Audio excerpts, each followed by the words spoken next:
y espero que sea una bendición para todos. Vamos nuevamente ahí a orar. Oremos. Amado Dios, te damos muchas gracias, Padre, porque nos bendices con tu palabra. Permite, Dios, que hoy al estudiarla, su mensaje pueda penetrar en nuestras mentes, en nuestro corazón y pueda motivarnos al cambio. Gracias, Dios, en Jesús. Amén. El, el título del tema de esta mañana es Venciendo o Vencido.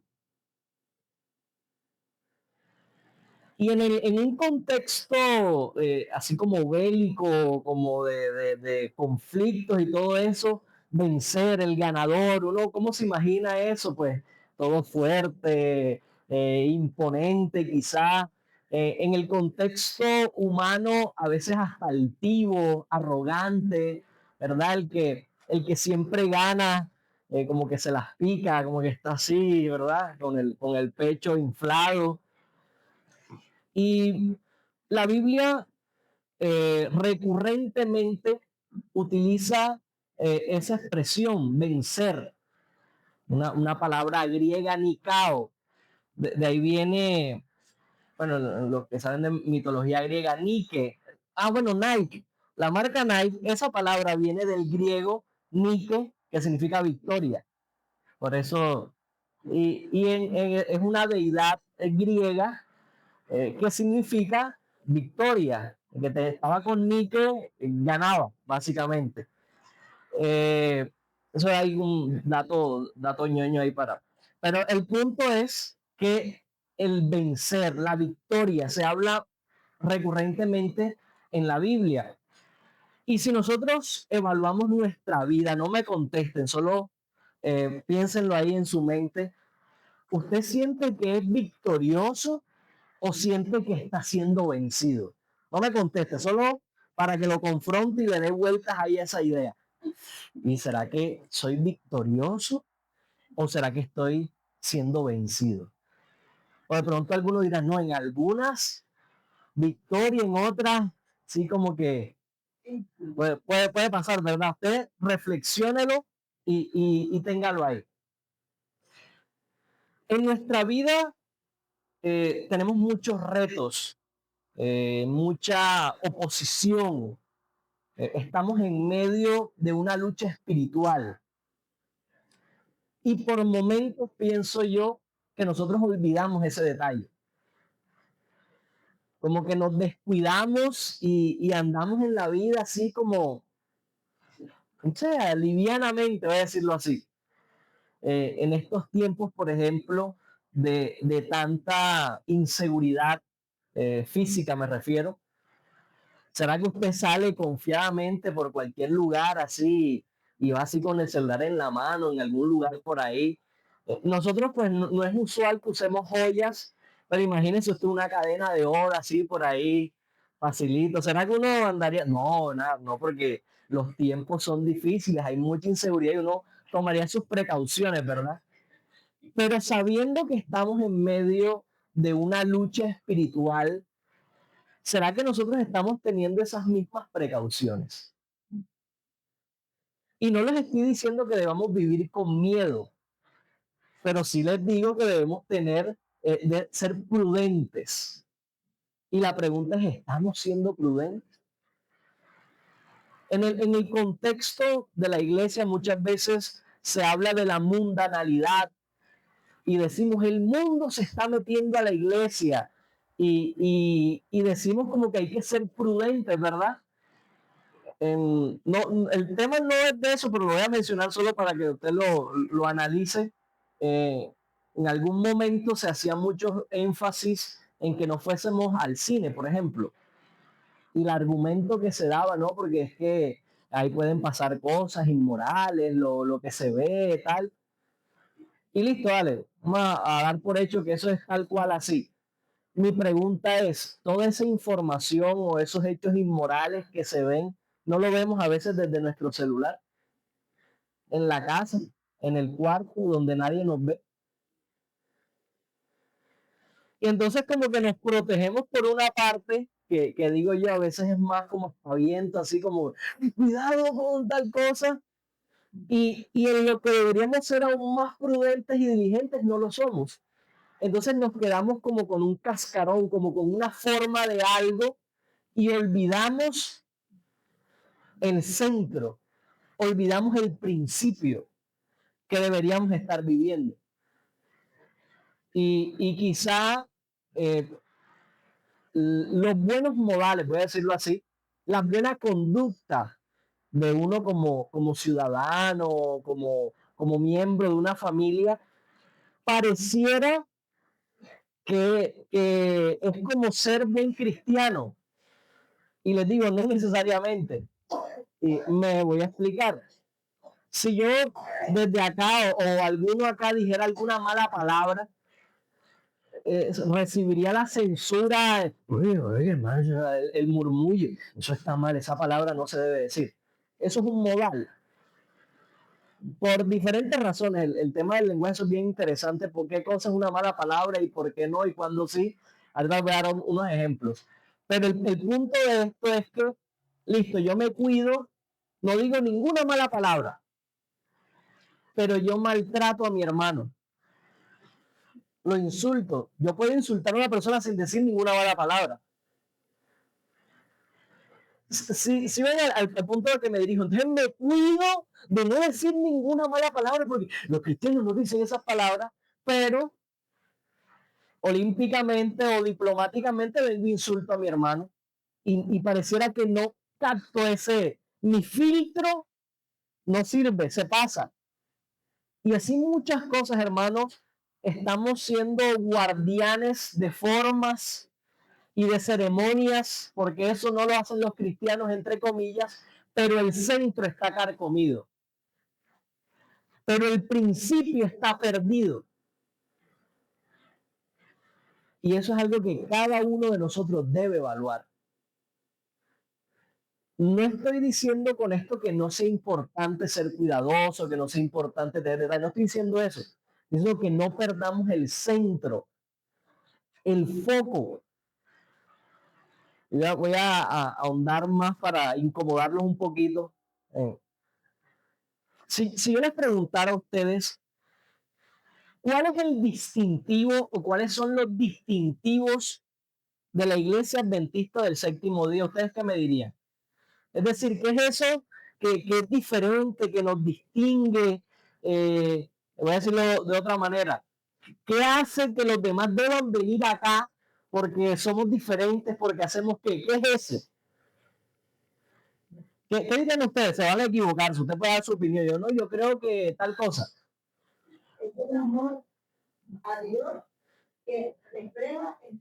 Eso. Gracias, hermana. ¿Quién más? ¿Quién más quiere decir? Esa va pega fuerte enseguida, pero no se dejen apabullar por la hermana. Te digan también sus opiniones. Ahora, spoiler, esa es la respuesta. Esa es la respuesta correcta. Pero voy a decirlo así, esa es la respuesta correcta ideal. En la teoría. Ahora yo quiero que me digan la práctica. Es decir, desde su cosmovisión, desde su experiencia, ¿qué es lo que hace que sea distinta la iglesia? ¿O qué es lo que yo muestro de la iglesia que hace que sea distinta? Síganlo pensando, si todavía no tienen la respuesta, no se afanen. Pero es más importante que lo piensen a que respondan. Porque es que nosotros, imaginémonos, no es así, pero imaginémonos que las iglesias son empresas. Entonces, la iglesia bendita del séptimo día es una empresa y la iglesia. Dale Alex, gracias. Ok, súper, me gusta eso. Imaginémonos que, le decía que son empresas y la empresa Pentecostal Unida de Colombia y la empresa Testigos de Jehová, vamos a suponer. Y vamos a suponer que el mensaje es el producto de esa empresa. Entonces, ¿cuál es nuestro producto? Para llevarlo como a esos términos, puede ser un poco mercantilizado y en estos tiempos hasta peligroso porque hay gente que sí vende el evangelio, cosa que no debería hacerse, pero para la ilustración. ¿Cuál sería el producto de los hermanos pentecostales, cuál sería el producto de los hermanos testigos de Jehová que dice, uy, no, yo ese producto no lo quiero. O bueno, ese producto me gustan unas cosas sí, otras no, viéndolo hacia afuera. Pero desde adentro, ¿cuál es nuestro producto? ¿Cómo? Ok. Quiero que lo piensen y lo machaquen y lo analicen y ojalá después del tema lo sigan pensando, porque es posible que nosotros no estemos, una, ni promoviendo el producto que debemos promover, que es malo, y otra, ni nosotros mismos lo estamos consumiendo. El sábado también podría ser un distintivo, ¿verdad? Y todo eso, el mensaje de los tres ángeles, quizá el santuario, todo eso lo puedo meter yo en un solo grupo para decir la doctrina. Nosotros, mira,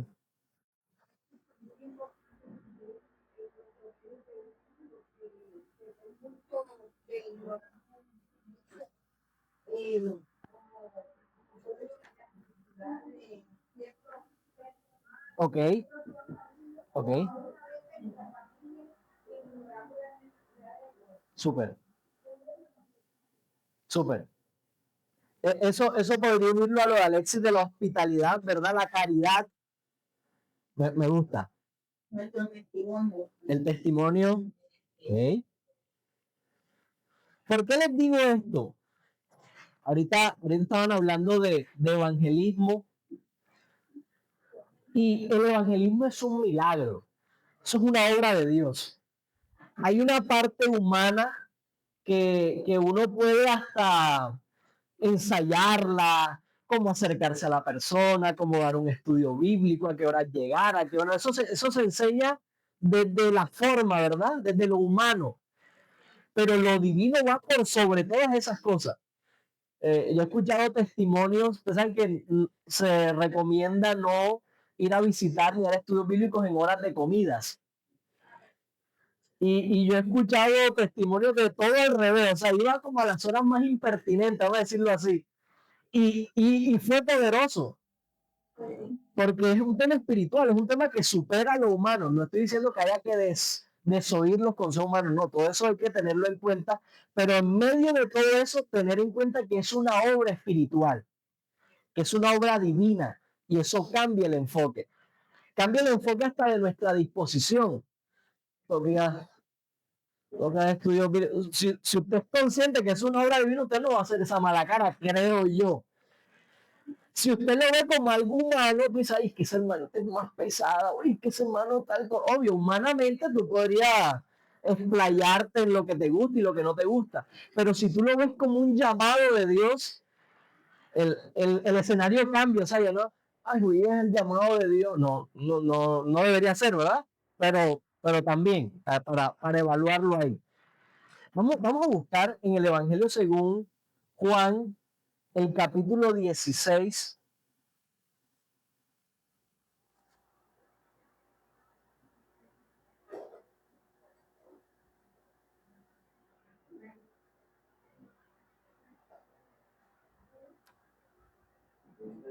Juan 16, capítulo 33. Juan 16, 33. Dice lo siguiente. Estas cosas os he hablado para que en mí tengáis, ¿qué cosa? Paz. Miren, parte del producto de la iglesia que debemos consumir es la paz.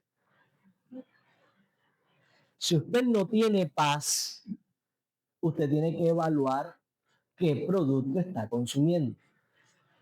Y no se lo digo para angustiarlo, porque imagínense, si está angustiado porque no tiene paz, ya le voy a decir yo que está mal porque no tenga paz, entonces se va a angustiar el doble. No lo ve así. Al contrario, el Señor nos quiere dar un regalo. ¿Saben? Esto yo lo veo como el sábado. Para muchos, el sábado es un inconveniente. Es más, a veces nosotros decimos, no, tiene el problema del sábado. ¿Qué es el problema del sábado? Que de pronto tiene alguna obligación, alguna exigencia, algún requerimiento que le dificulta guardar el sábado. O sea, estudio, trabajo, algún tema familiar. Entonces uno se refiere al sábado en muchas ocasiones como el inconveniente o el problema del sábado. Hermanos, y el sábado es un regalo que Dios nos quiere dar. Y es tan maravilloso que es un regalo y es un mandamiento. Es como si Dios, a decirlo así, te obligara a ser bendecido. Fíjense eso, es raro. Hay aquí una plata, Ramiro, tengo que dar una plata. No, yo te tengo que dar esa, imagínense. Ramiro, no, él no necesita mi dinero, porque no. Ramiro, ¿tú qué dices? Me arranca la mano enseguida. No, debería ser la bendición, debería estar ávido de recibir la bendición. El sábado es una bendición que a veces nosotros no queremos recibir. Porque está el tema del trabajo, está el estudio. Y aún peor, voy a decirlo así, no es ni trabajo ni estudio, sino mi egoísmo. A veces yo quiero hacer cosas en sábado para mí, mías. Entonces me quedo en el celular ahí, espaciado en las redes sociales, o me quiero ver en la novela, no sé qué, bueno, los sábados no es novela, ¿verdad? No, imagínense ustedes, lo que sea que den en la televisión los sábados que usted quiera verse. Y nos robamos nosotros mismos la bendición. Miren que no les estoy diciendo eso está mal, que es normalmente el enfoque que uno asume. Cuando se habla del sábado, a uno le dicen que no. Raras veces dicen que sí. Y el sábado se convierte en el día del no. Para los niños, más difícil todavía. Ese día no pueden jugar, no pueden correr, no pueden, no. Y eso es lo que le enseñamos. Y entonces que sí. Yo le tengo que mostrar yo al niño para que el niño disfrute el sábado. Mire, eso es una tarea de los padres. El sábado debe ser atractivo. No debe ser atractivo porque haya que fingir que no lo es, sino porque nosotros debemos identificar lo atractivo del sábado. Ese día como familia deberíamos comer lo más rico. El viernes en la noche debe ser algo especial. Pero ¿no les ha pasado a ustedes que a veces, anda, ya es sábado, como que un afán porque ya tengo que dejar de hacer lo que quiero y ya toca, porque imagina que ya es sábado.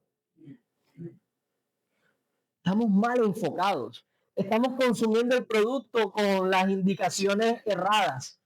Así como los productos que dice consumir antes de o cosas así. Refrigérelo, bueno, nosotros no estamos consumiendo bien el sábado. Y entiendo que en nuestras diferencias generacionales, para algunas personas con decir esto es lo que hay que hacer y lo hace, hay personas que eso les funciona, sobre todo los mayores, porque desde su educación, su instrucción, aprendieron el deber. Y si uno le dicen esto es así, yo no soy tan grande, pero yo aprendí así también. Cuando entré a la iglesia, esto no se hace. Una de las cosas que me enseñaron, no se ve televisión. No se ve televisión y ya, ahí murió. No se hace tal cosa, listo, no se hace. Sin de pronto entender la razón, sin de pronto entender cuál era el propósito, me dieron la instrucción y lo hice. Todo el mundo no piensa así. Es más, ni yo mismo en estos tiempos pienso así. A mí me dicen, hay que hacer esto y yo, ¿por qué? Cuestiono. Ahora, una voz que cuestiona no siempre cae bien. Las preguntas suelen incomodar, los cuestionamientos suelen incomodar. Y por eso nosotros debemos ser sabios para cuestionar y para ser cuestionados. Y en casa nos van a cuestionar también. Ay, papi, ¿por qué no puedo hacer eso?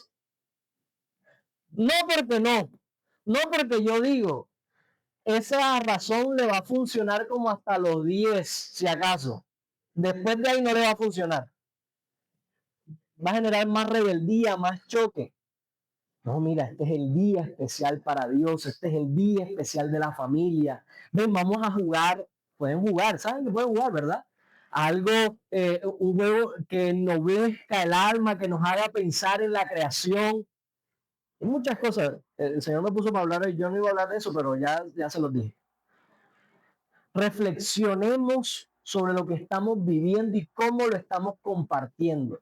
Porque de pronto para usted está casado de que el sábado es el día del Señor, y yo también lo creo así, y usted está convencidísimo de eso, y yo también estoy convencido de eso, pero para compartirlo, su convencimiento no es suficiente. Hoy estamos en medio de una polarización política y la gente está convencida. Trata usted de convencer a uno del otro, le puede mostrar lo que sea y va a estar convencido. Es un muy mal ejemplo de convencimiento, pero sirve.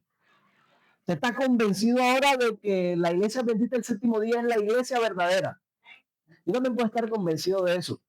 Pero le voy a decir algo solo para incomodarlo otra vez y para que cuestione. Ustedes saben que todas las iglesias, voy a decir todas para no meterme en lío, es decir, el 90% de las iglesias dicen que son la iglesia verdadera. ¿Ustedes sabían eso? ¿No les incomoda eso? A mí sí. Me hace cuestionar, oye, si yo digo en mi iglesia que mi iglesia es la iglesia verdadera y 9 personas más van a suponer, o 1000 personas más en sus iglesias les dicen que esa es la iglesia verdadera, no es raro eso. Y como yo cuestiono y digo, ¿y si la mía no es? Esa pregunta incomoda bastante y empieza a verme como herético, porque que van a creer que estoy diciendo que la iglesia bendita del séptimo día no es la iglesia verdadera. Ese no es el punto. El punto es que tú lo cuestiones, no como institución ni siquiera, sino ahora toma el papel primordial. ¿Eres tú miembro de la iglesia verdadera? Porque es fácil como cuando uno habla de equipos. Oh, mi equipo es el mejor y tal, aunque el equipo está por allá, uno ni le pagan por eso, ni uno tiene regalía, nada, pero el que le gustan los equipos de cualquier deporte, uno se siente parte, ¿verdad? De eso. Porque el día que pierden te pones triste, el día que ganan te alegras, pero ni fu ni fa, o sea, no hay una vinculación tal. Si vemos la iglesia como eso, vamos a estar en un problema. Porque vamos a ver la iglesia por allá lejos. Y no estoy yo vinculado a la iglesia, no soy yo un miembro. Y por eso usted va a darse cuenta que la iglesia hace obra misionera. Sí, sí, la iglesia hace, yo no hago, pero la iglesia hace. No, la pregunta es, ¿tú estás haciendo obra misionera? No, la iglesia ayuda, da caridad. Lo que mencionaban ahorita es hospitalaria. Sí, sí, la iglesia hace eso. La pregunta es, ¿tú eres hospitalario? Y a eso es a lo que me refería con consumir el producto. De nada nos sirve envalentonarnos y decir, esta es la iglesia verdadera, cuando yo no estoy viviendo los principios de la iglesia verdadera.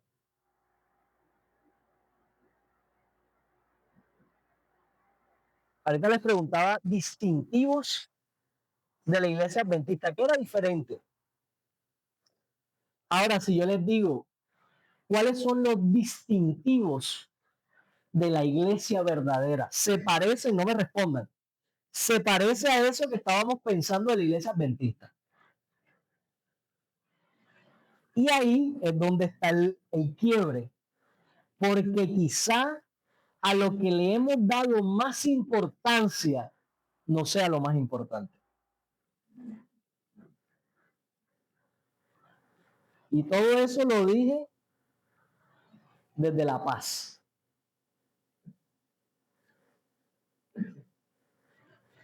Si la palabra de Dios no nos libera, si la palabra de Dios no es ese reposo, miren que el reposo, mencionaba el sábado, pero ahora estoy hablando de un reposo extendido, no solo del día sábado, sino una vida reposada en Cristo. Entonces, ¿qué es lo que estoy consumiendo? El Señor nos ha dado sus palabras para que tengamos paz. Pero si yo vivo angustiado y preocupado y esto y lo otro, no estoy disfrutando de la bendición que Dios me quiere dar.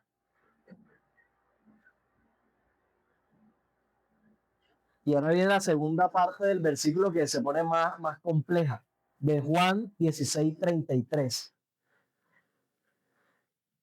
En el mundo tendréis, ¿qué cosa? Aflicción, tribulación, problemas. Pero tened buen ánimo, anímense. ¿Qué cosa? Yo he vencido al mundo, dice Jesús. Jesús nos está ofreciendo la victoria, porque Él ya venció. Ustedes han mandado a hacer algo que ustedes no han hecho. Así como un arreglo, imagínate. Hay que echarle aceite al abanico. Yo nunca lo he hecho. Entonces, Ramiro, usted le aceite al abanico, eso es fácil. Pero yo nunca lo he hecho, quedé como medio hipócrita, ¿verdad? Y cuando Ramiro me pregunta, ven acá, ¿y cómo se hace? Yo, vale, que es fácil. O sea, no tengo mucho que decir porque yo no lo he hecho. ¿Le ha pasado eso? Es raro. El Señor Jesús nos está mandando a hacer algo que Él ya hizo. Así que es posible. Nos está motivando a eso. Pero ¿de qué manera voy a vencer? Les decía que la palabra vencer se tiene más como en un contexto bélico, así como de pelea. ¿Será que nosotros vamos a vencer así, peleando, insultando, pegando?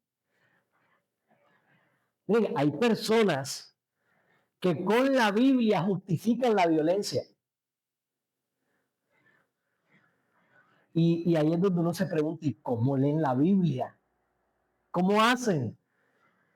Miren, yo he llegado al colmo de hablar con personas que me traen a colación las guerras del Antiguo Testamento para justificar la violencia hoy. Imagínense eso. Como que, ay, si antes a los enemigos los mataba y tal, yo también puedo tal. Imagínense.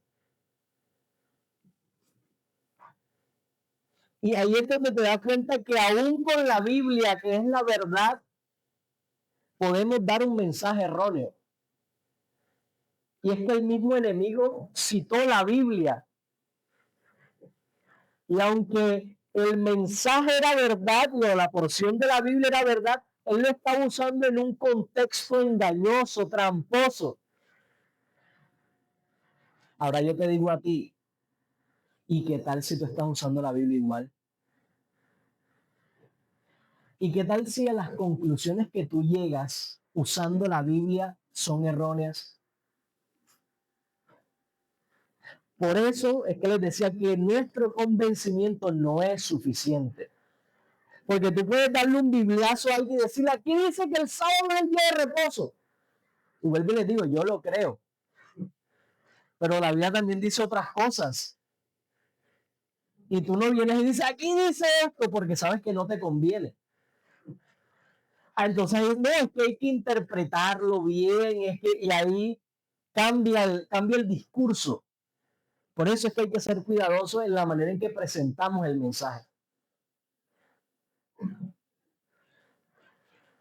Yo soy un convencido de la no violencia, ¿saben? Y hasta ese mensaje, para algunas personas les es conflictivo. O sea, quieren poder decir, no, hay que matar. ¿Qué tal cosa? Sobre todo en el contexto político. Y ¿saben? Lo he pensado mucho, lo he analizado, he leído sobre eso. Y todavía no llego a la conclusión de que la violencia sea el camino. Pero no pretendo yo decir, ya investigué todo y ya tengo la respuesta para todo, ¿no? Pero solo me tengo que retraer un poquito y llevarlo a un contexto más cercano.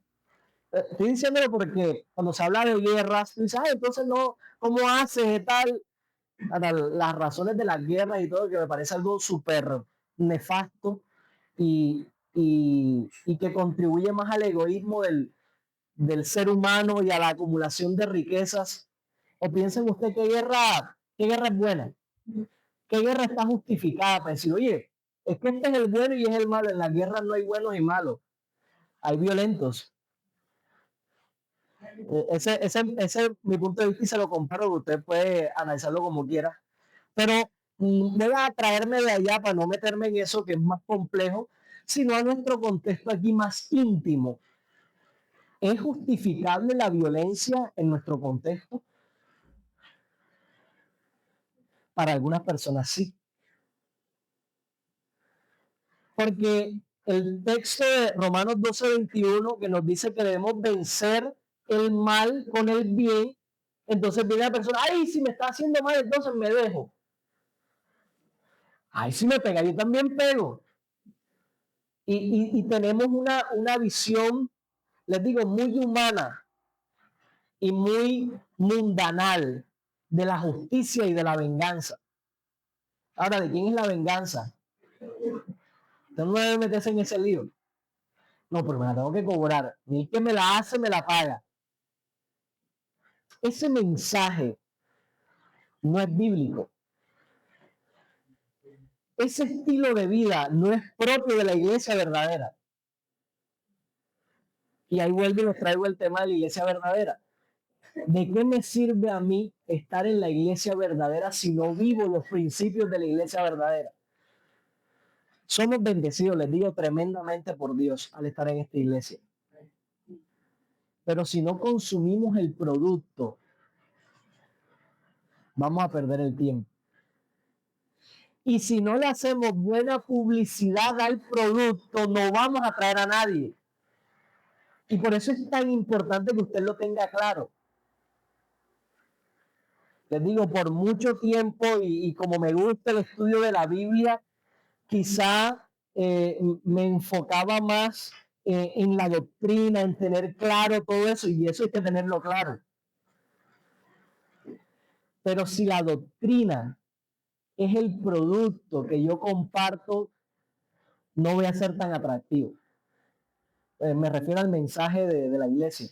No va a ser tan atractivo para que las personas vengan.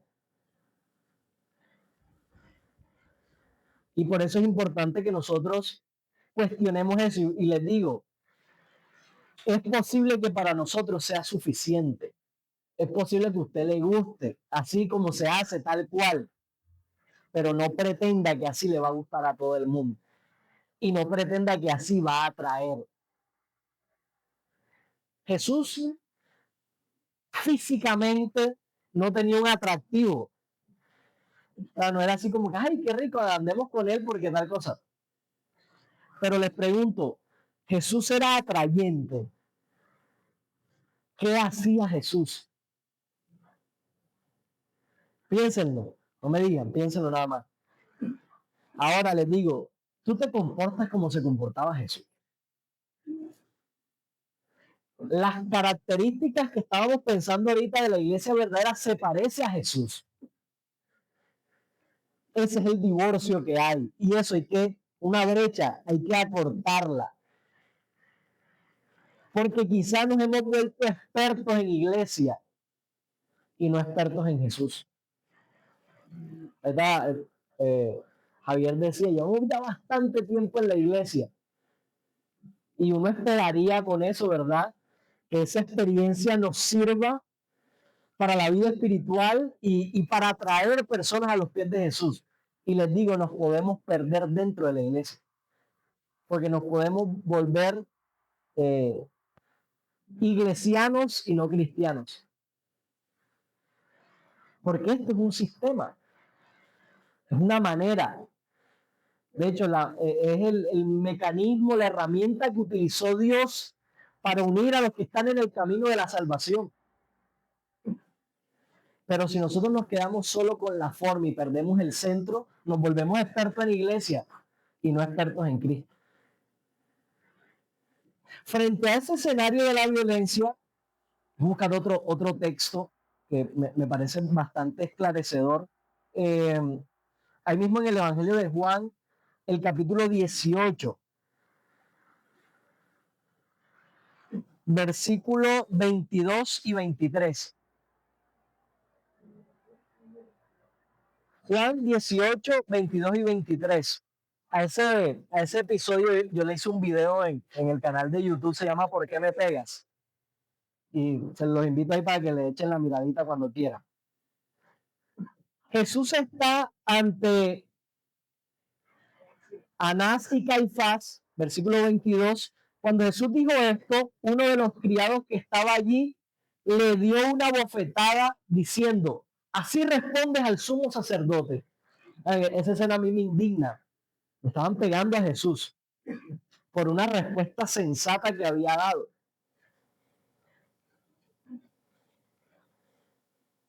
¿Qué harías tú si alguien te da una bofetada?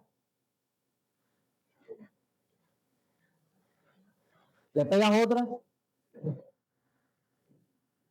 ¿Le das dos? Porque la respuesta multiplicada.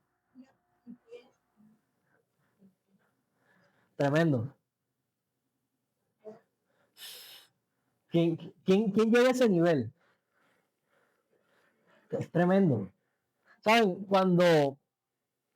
Cuando se habla de cuando te golpeen tu mejilla, vuelve la otra, ese texto ha causado algunas controversias porque presumen que es da pie para el abuso. O sea, que tú dices, ay, pero si tú pones ahí, te van a abusar de ti, algo así más o menos. Pero, ¿saben? Más allá del evento, el versículo o el mensaje que se nos quiere dar es cómo respondo al insulto, cómo respondo al ataque. Te vendo la idea, no es que te tengas que dejar bofetear, vamos a decirlo así. Pero la pregunta es, cuando te atacan, ¿tú cómo respondes? Ahí está la clave de ese versículo. Si Señor Jesús me está diciendo, si te dan una bofetada, si te golpean, vuelve la otra, te está diciendo es, no te cargues, no te llenes de rencor, no respondas el mal con mal. Cuando alguien habla de mí, ¿cómo respondo? Cuando alguien me hace una mala cara, ¿cómo respondo? Cuando alguien me controvierte, me debate, me lleva a la contraria, ¿cómo respondo? Y este escenario a mí me muestra el equilibrio. Jesús, ¿qué hizo? Le pegó al... Ah, no. Versículo 23 dice, Jesús le contestó, si hablé mal, da testimonio del mal. Y si bien, ¿por qué me pegas? ¿Se dan cuenta del equilibrio? Expone... Ahora, Jesús está en una condición de atrapado, de enjuiciado, súper irregular todo, así que de pronto pedir derechos como que complicado ahí, pero él plantea el límite, dice, si estoy diciendo algo malo, dime qué fue lo malo que hice y si no, ¿por qué me pegas? Eso es una respuesta cristiana a un ataque. ¿Cómo respondes tú? Y es que la idea de vencer, les decía al principio, como que es que tengo que atacar, que tengo que derrotar a los demás. Y les decía que eso en el contexto que de manera tan desafortunada en estos tiempos se mezcló mucho la religión con la política y pareciera que el mensaje era ese, ser cabeza y no cola y ganar y el otro tal, así en una predicación bastante distorsionada, que no se veía a Jesús ahí, no se ve el cristianismo, eso es otro tema. Yo le estoy hablando de algo práctico, de que si yo estoy predicando del sábado y estoy hablando del reposo, pero no muestro amor, ¿de qué me sirve? En estas últimas lecciones estuvimos hablando de eso, luego de los dones y luego del retrato del amor, ¿verdad? ¿Qué significativo? Esa unidad de la iglesia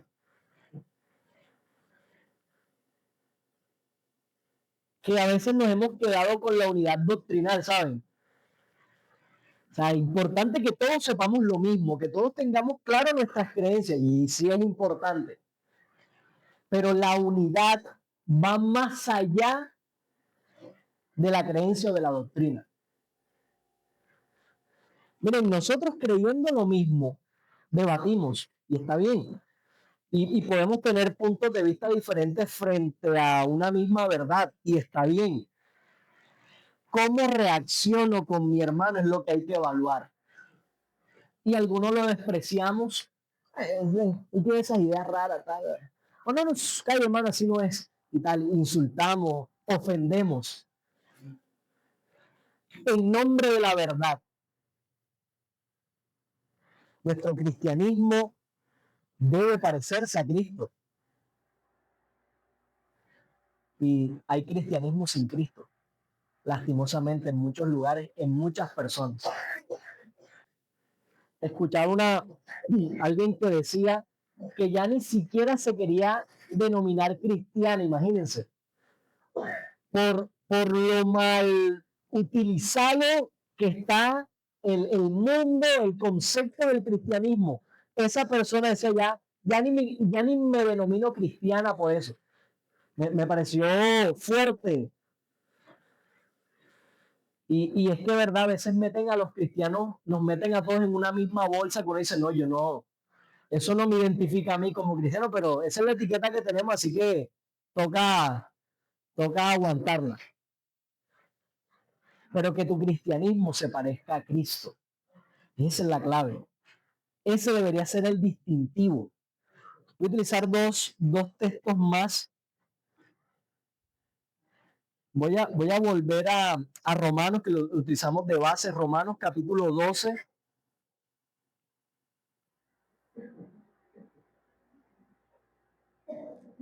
Pero vamos a leer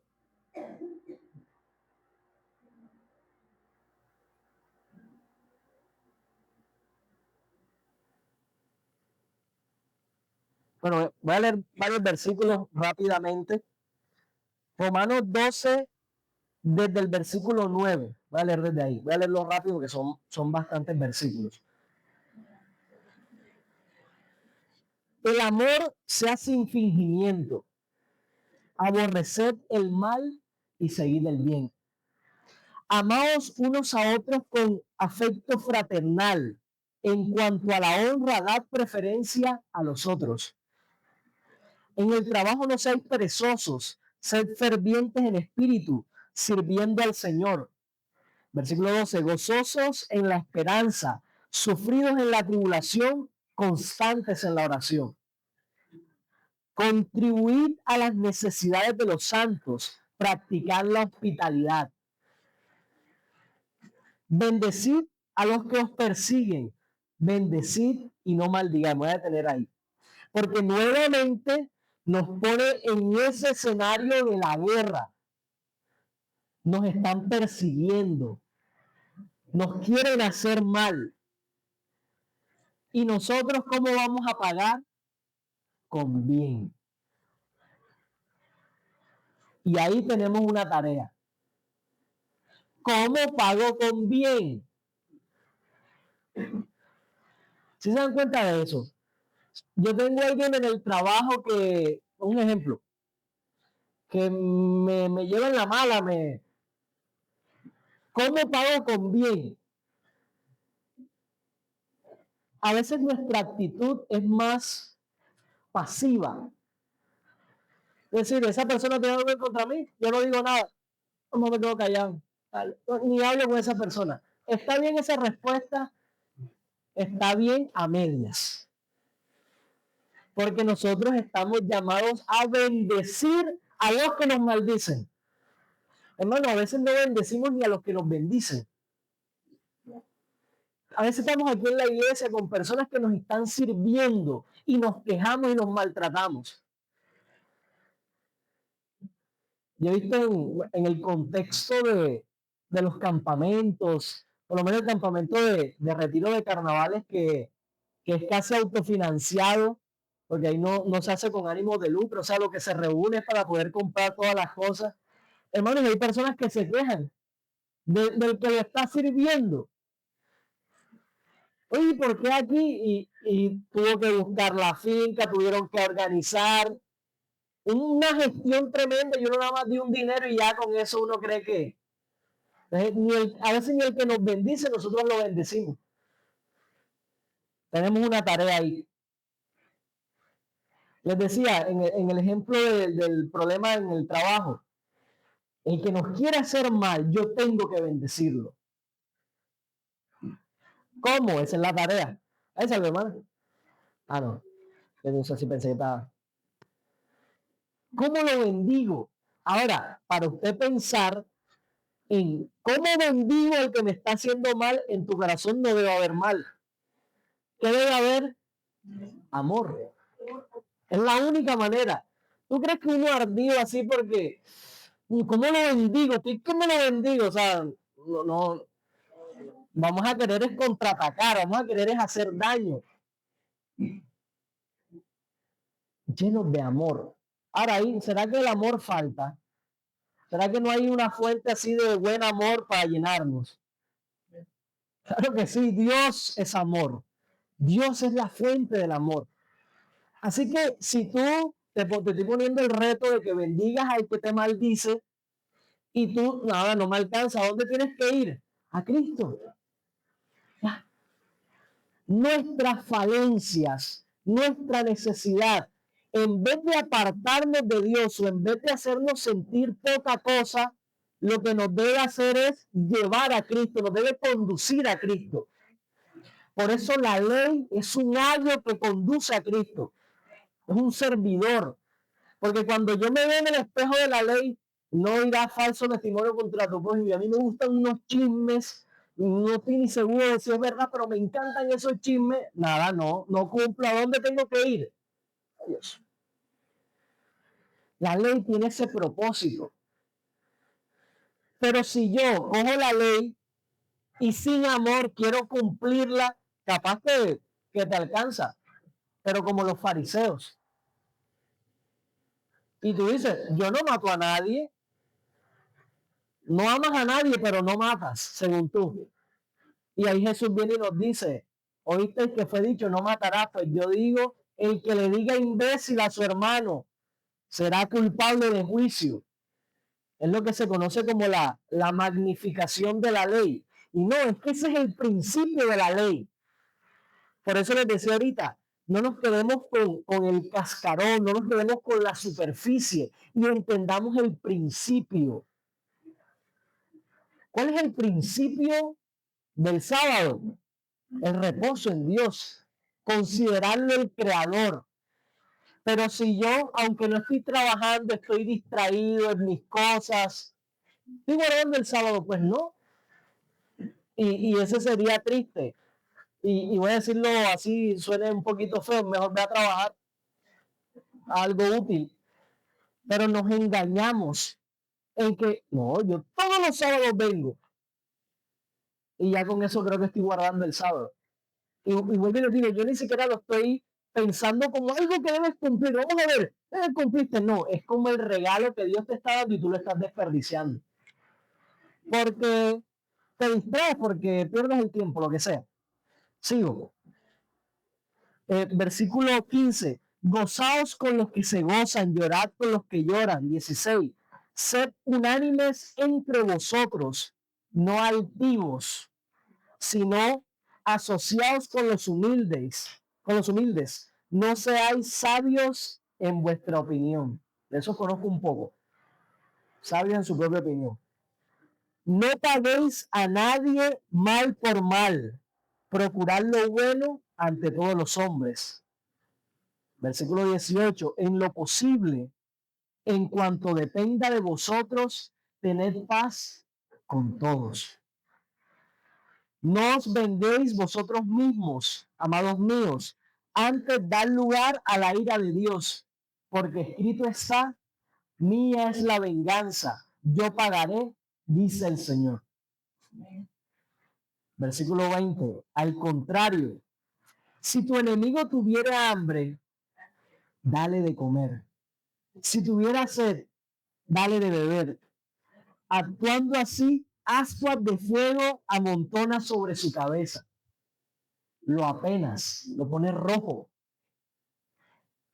Eso sí es un ataque. Una persona que te tiene la mala vez, llevarle un detallito. Oye, mira, me acordé de ti.